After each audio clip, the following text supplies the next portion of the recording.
নমস্কার, কেমন আছেন সবাই? হেসেল ঘর টু উপরে আপনাদের সবাইকে স্বাগত। দই কাতলা অনেকেই খেয়েছেন আশা করি। খুব কম জনই পাওয়া যাবে যে খায়নি। আজকে দই কাতলা নয়, আজকে দই সিলভার করে আপনাদেরকে দেখাবো। সঙ্গে থেকে পুরো ভিডিওটা দেখার অনুরোধ রইল। এখানে আমি 6 পিস মাছ নিয়ে নিয়েছি। মাছটা ভাজার আগে অবশ্যই নুন হলুদ মাখিয়ে নিতে হবে, তাই মাছটা পরিষ্কার করে ধুয়ে নুন হলুদ মাখিয়ে আমি রেখে দেবো। কি কি মশলা ব্যবহার করব সেটা স্টেপ বাই স্টেপ আপনাদের সাথে শেয়ার করছি।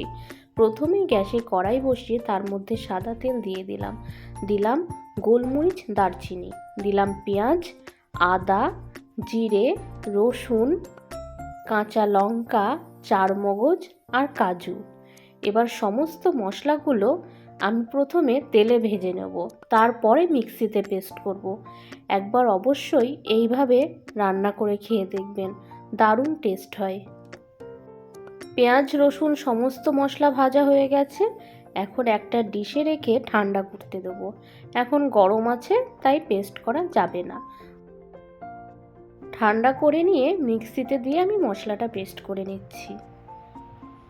মশলাটা পেস্ট করে নেওয়া হয়ে গেলেই অন্যদিকে আবার কড়াই বসিয়ে তার মধ্যে সর্ষের তেল দিয়ে মাছগুলো আমি একে একে ভেজে নেব।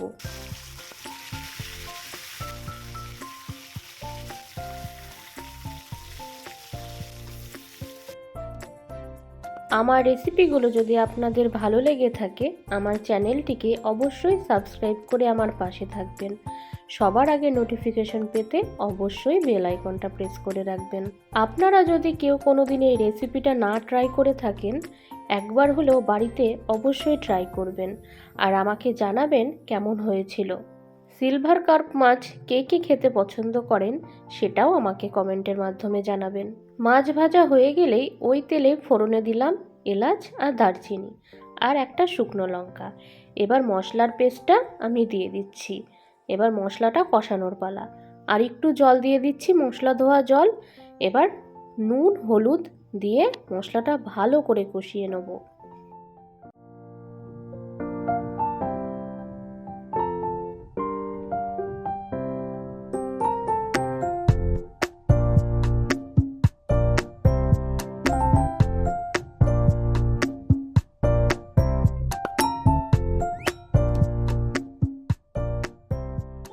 মশলা খানিকক্ষণ কষানো হয়ে গেলে এখন অ্যাড করব টক দই।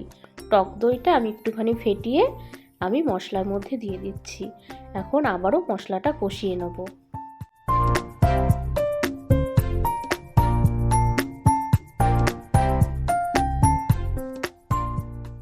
এখন দিয়ে দিচ্ছি কয়েকটা চেরা কাঁচা লঙ্কা।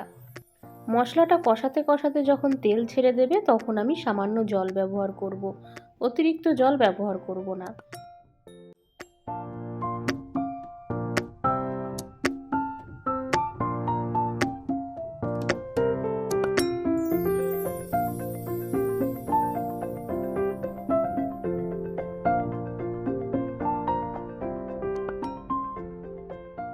পরিমাণ মতো আমি জল দিয়ে দিয়েছি। এখন ঝোলটা ফুটে উঠলেই ভেজে রাখা মাছগুলো দিয়ে দেবো।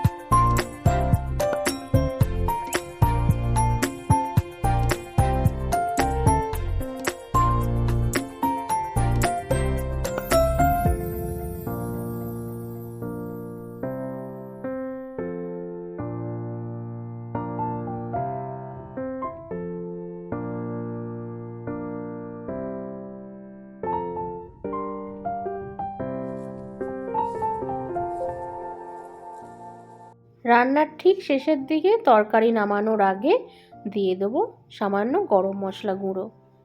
যদি আপনারা গরম মশলার গন্ধটা না পছন্দ করে থাকেন সেই ক্ষেত্রে গরম মশলাটা স্কিপ করতে পারেন। যেহেতু তেলের উপর গোটা গরম মশলা ফোড়ন দেওয়াই হয়েছিল, আপনারা লাস্টের দিকে স্কিপ করতে পারেন। দই সিলভার ফাইনালি কমপ্লিট। এখন একটা জায়গায় আমি ঢেলে নিচ্ছি।